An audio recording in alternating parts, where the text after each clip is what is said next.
understanding, and building your self-worth. Welcome to the Hopefulist with me, Wendy McClure. This is where we turn those nasty, negative thoughts into positive and work toward a happy, fulfilled life.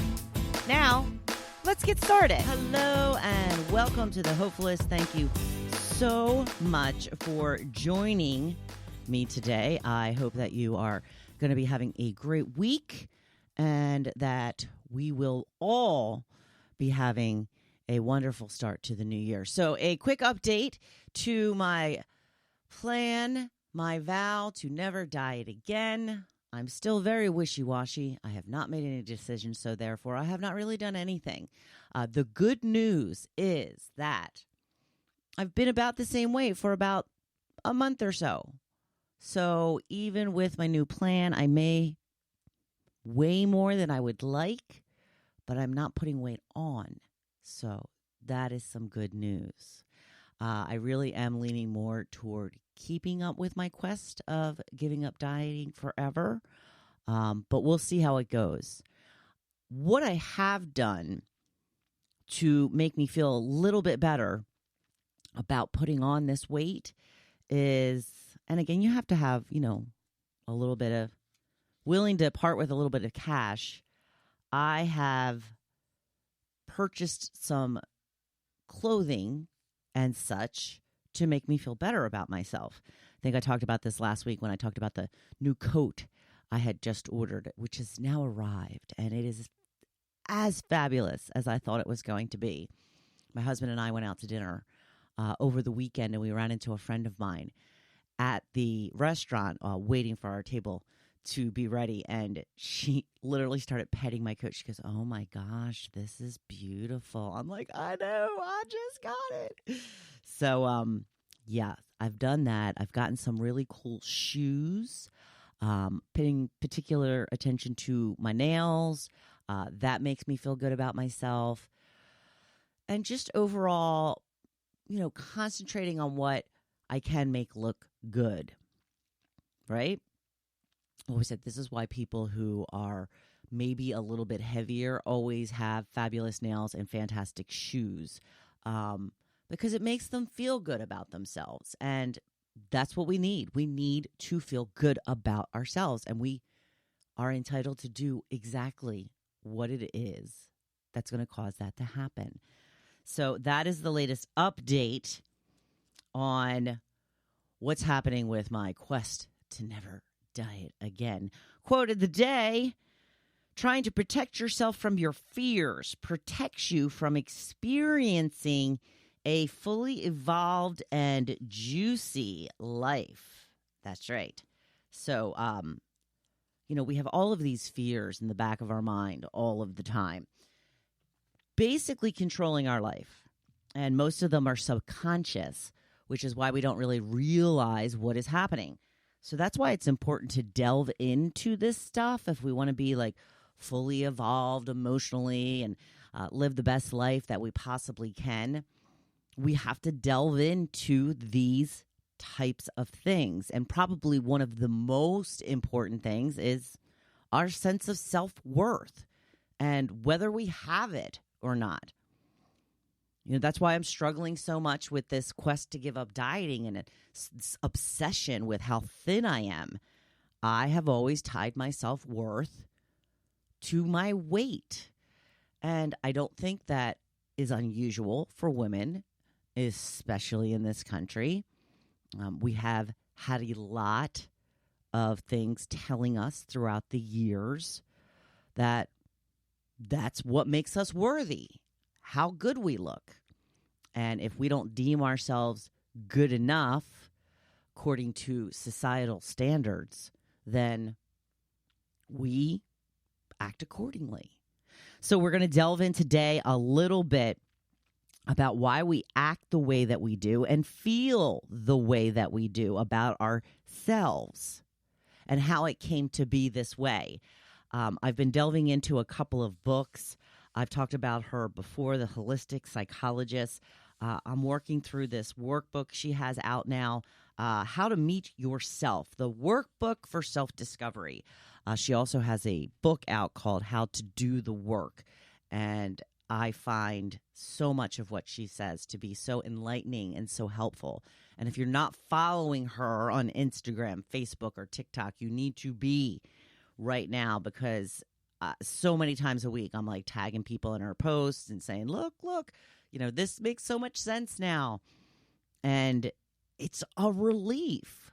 It's a literal relief when you read something and it clicks and you're like, that's why I do that. So that's what I'm trying to help you with today. Now, according to the holistic psychologist, there are a couple of different types of parents, and I'm not going to go over all of them, but I'm going to go over the ones that I think probably pertain to us the most. First is the neglectful or absent parent, and this parent is described as your physical needs largely unmet, as in common in homes where parents held multiple jobs, were disassociated or distracted, or engaged in addictive behavior.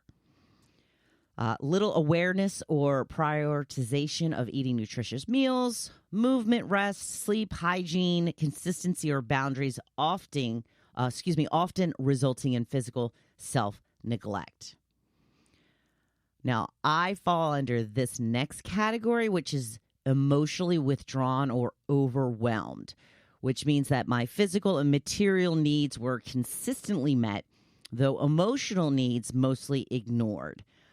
Also, emphasis is on appearance, achievement, or survival, often resulting in approval-seeking behaviors.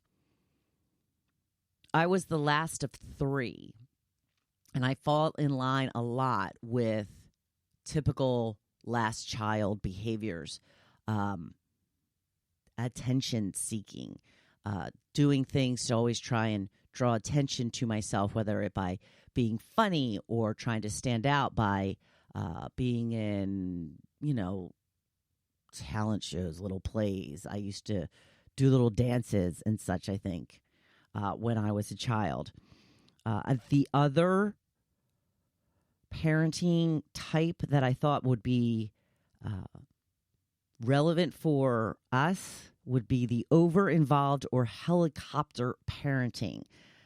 Hypervigilance around physical needs and or appearance, and fear-based over-involvement or control, often resulting in reliance on external guidance or validation. So these are some of the ways that you may have been brought up that can come back now to kind of, control the way you live your life. And what happened with me is I did have a parenting situation where one was in addictive behaviors, shall we say, and was mostly absent. And then I had the other parent that just, in my mind, I kind of felt like I was a nuisance, that my needs were troublesome to her, that she was often exasperated by the fact that I needed to have things taken care of for me. Like, for example, I was in band. She insisted that we take part in after-school activities to keep us off the streets and to stay away from the bad kids who did nothing but get in trouble. But yet she didn't really ever want to take us to practice, to the events that entailed. That was a nuisance and a bother to her. And she let that be known to one or more of us when it came to doing those types of tasks. So those are things that kind of like stick in your mind and weigh you down a bit, kind of shows you in your formative years where you fall on the spectrum of importance in your parents' lives, which, of course, in your early years is your whole world. So in addition to the workbook that I was just describing, I've also delved into this. I mentioned it before, The Emotionally Exhausted Woman by Nancy Collier. She is fantastic. I have read this book, and I've got little Post-its on just about every single page. So when she's talking about upbringing and how you feel, one of the ones that she describes is out in the cold. When you grow up in an environment in which your emotional needs are neglected, when what you receive from your caregivers is not a good fit for your particular emotional wiring, or when empathy is scarce, you learn to relate to your own feelings in a similar fashion, to shut down and disconnect from them, to in essence go numb. You stop listening to and caring about your own experience. The assumption is that no one is there for you and nothing can be done to help you. So, you go through life with the, well, it is what it is kind of attitude. And that's not going to help you get to a better, fulfilled, happy life. So that's why we talk about these things and we delve into these things so that we can figure out the reasons why we are the way we are and what we can do to fix them. So hopefully you could identify with one of the descriptions I gave as the type of parent or upbringing that you had. And when it comes to what I just described, what I just read from that book, feeling left out in the cold, I feel like that was me a lot. I feel like we were kind of just left to fend for ourselves. And that's not even that atypical for Generation X. Most of us, a lot of us grew up in houses where, both parents had started to work and we were left on our own. We came home from school to an empty house and we had to, take care of ourselves until our parents got home and dinner was made and what have you. And we have developed this sense that we're on our own. We've got to take care of ourselves and all of our needs. And sometimes that's true and sometimes it's not true. Sometimes it is important to let others know what your needs are. The people in your life that love you, that want you to be happy, they should want to be able to help you get what you need. One of the examples that often comes to my mind is when I was registering for classes for my first college. I went to a community college right out of high school. And, I remember clearly going to the school the day that I needed to sign up for the classes that I would be taking. And I know it might be hard to imagine, but I was very quiet and shy and timid. And I didn't know what the heck I was doing. So there's all these, kids there, and most of them have parents with them. And I was very intimidated and I didn't feel like I could speak out. I just was uncomfortable in the situation because I didn't know what I was doing. So I sat there for a good, I'm going to guess 2 hours until every single person talked to the professor that was helping people sign up for classes, until every single person was gone, and waited until he could get to me. Now, I feel like that was a situation where my mother should have gone with me. And I've talked about this with other members of my family, and they had pointed out that my mother didn't really know how to register me for classes either. But my mother would have spoken up and said, you know what? We're not going to wait 2 hours to be last. We're going to need help now. And it was just kind of a lesson to me to sit back and wait to be the last one helped. You know what I mean? It's kind of sad when you think about it. But these are the way that these ideas get into our head. I needed somebody at that time to kind of stand up for me and say, hey, we need help. And instead I just sat there and waited and waited and waited. And I made myself last.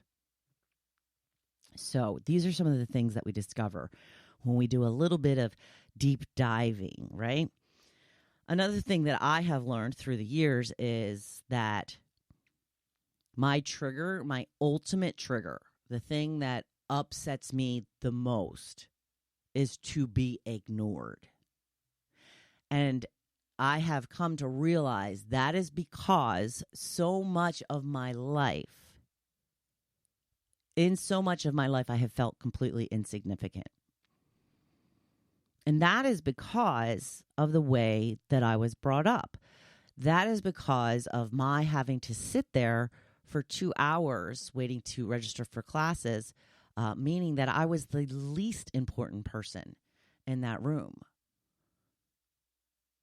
And it's one of those things that just sticks with you. So I've spent most of my life just feeling insignificant. So when somebody just flat out ignores me, that's traumatic for me. It is highly traumatic for me. When a friend ghosts me, traumatic, because it just reinforces this belief that I'm trying to get over, that I am insignificant, that I don't matter. And these actions reinforce the fact that I don't matter. So that is highly triggering for me. And it's very hurtful in some situations. So I know that, though. And that's what helps. Sometimes, there are misunderstandings. Sometimes somebody's too busy to get back to you right away. There are life situations. So when these things happen, you have to remember that this is your trigger, not theirs. So they may not be meaning it to be hurtful or even realizing that it is hurtful to you. So when we discover these things, sometimes we can take a little bit of the hurt off of it by realizing it's not always as personal as we think it is. I was actually just telling my husband this last night about being ignored, that this is why it's so hard for me when it does happen, is it just makes me feel like I'm insignificant and I don't matter. So what do we do now? That's the question. Now, as we begin to understand and figure out all of these things that have been in our brain since we were children, what do we do now? Well, what we do, and, no matter your upbringing, you and your needs matter. They did when you were a child, when they were not being met, and they matter now. And you can take care of them now, or ask for help to take care of them now. So what do? You journal. I know you don't want to journal. It's important. Journal how you feel until you figure out what it will take to make you feel worthy of asking, seeking out, and getting your needs met. Take care of yourself where you can and ask for help when you need backup. Like I mentioned earlier, I'm buying clothes and shoes and things that make me feel better about myself. That is me taking care of a need. And when it's not as simple as buying more fabulous clothes, talk to your significant other, talk to your kids, talk to your friends. If you still have your parents, talk to them. Ask them, can you maybe just do this for me? When I call you on the phone, can you not maybe lecture me about how long it's been since the last time I called you? Because that just makes me not want to call you again. So it's okay to ask for what you think you need. It's always been okay. You are allowed to need support. You are allowed to feel like you're important in other people's lives.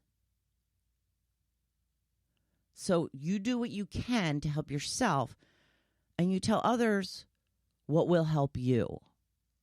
And you obviously have no control over others, but if people care about you, they'll care about what you need and how you feel. And that's what it comes down to. People in your life will care about how you feel. and they will want to make you feel good.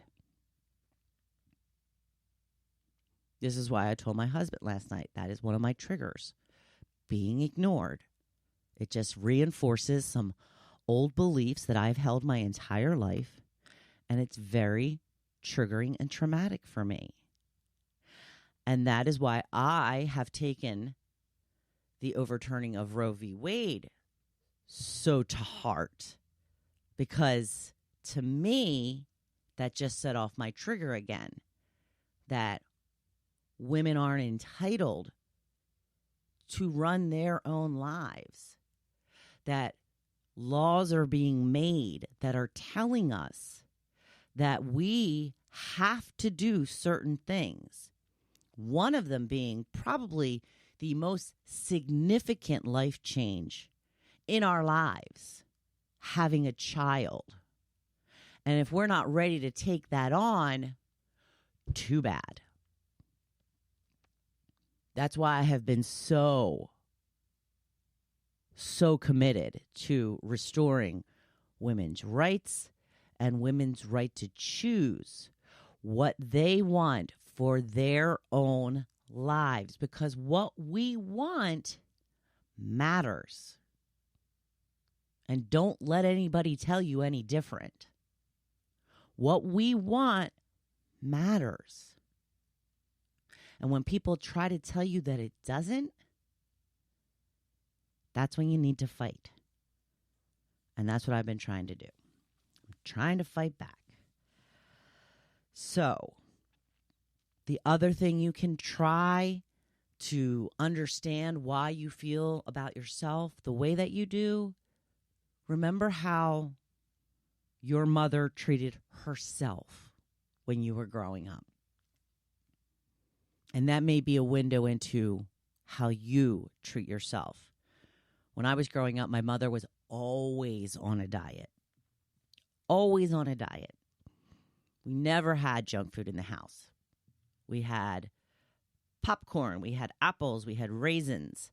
That's really all I remember for snacks growing up. I'm sure there was other stuff that I'm not remembering, but I remember those being the main snacks. We had apples, we had raisins, we got popcorn at night. I still eat popcorn almost every night. But my mother also, hated her body. She was constantly talking about how fat she was. She was constantly talking about the fact that she disliked her body. And that's what I grew up doing. Even when I was looking awesome, still wanted to lose just a few more pounds. A lot of women are like that. But when you have a mother figure that always is emphasizing dieting and how you look and not being fat, it might stick a little bit more in your head. So the other thing with growing up with always being on a diet is we would often have binge eating fests in between the no dieting, The snowstorms. We would run to the store and get all of the junk food that we could possibly find. We'd have chips, we'd have ice cream, we'd have brownies, we'd have donuts. Oh, we just, it was just the most fun ever. We would just eat and eat and eat. And then by Monday, all of that crap had to be out of the house because then we would start our diet again. My mother started taking me to diet meetings, like Weight Watcher type meetings when I was 12 years old. And after we would leave the meeting, we would immediately go to the pizza shop, sit down, have pizza, mozzarella sticks. We would just, tie one on food-wise. And then we would start again the next day. These are all lessons and behaviors that I learned. And I'm not bashing my mother for how she acted. I'm just saying that was my example. So that's what I was modeled, and that's what I did. And that's what I'm trying to break now by vowing to never diet again. So, look at how your main parent figure acted about himself, as you were growing up. This might be why women that grow up in a single father household may feel differently about themselves than women. Women are very self-deprecating by nature, I think. Well, no, I take that back. I don't think it's from nature. I think that we are just taught that from the time that we're small, that we have to be a certain way, look a certain way. There's the American ideal of beauty. And if we're not that, then we're not good enough.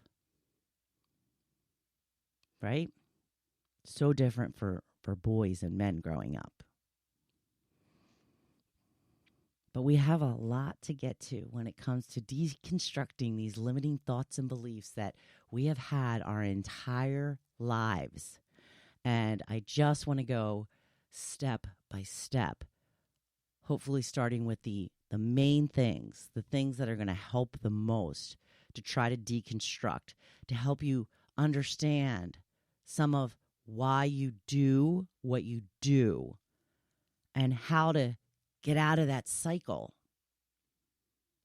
So I hope you take some time to think about the upbringing that you had. What was the parent type that you had?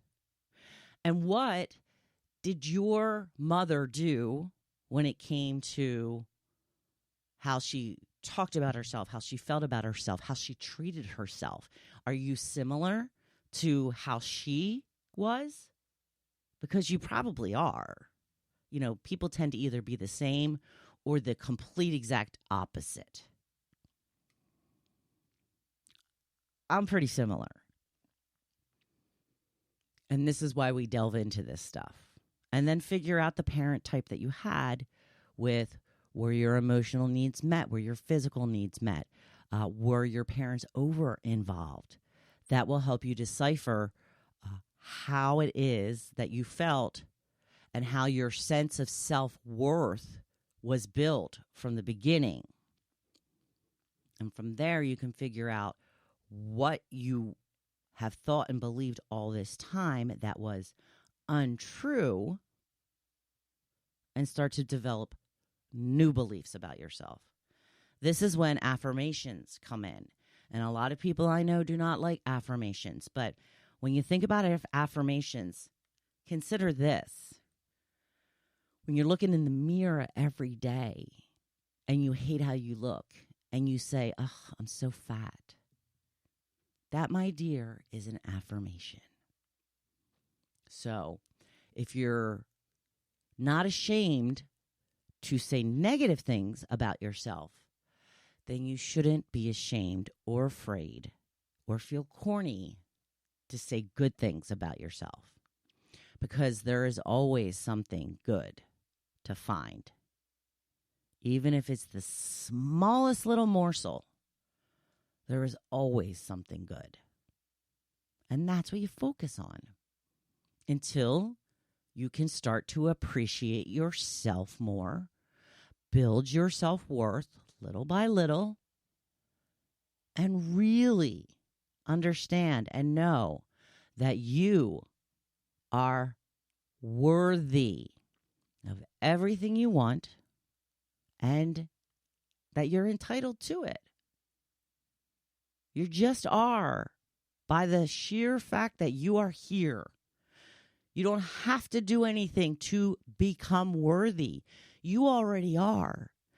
You just don't know it yet. So let's get to work.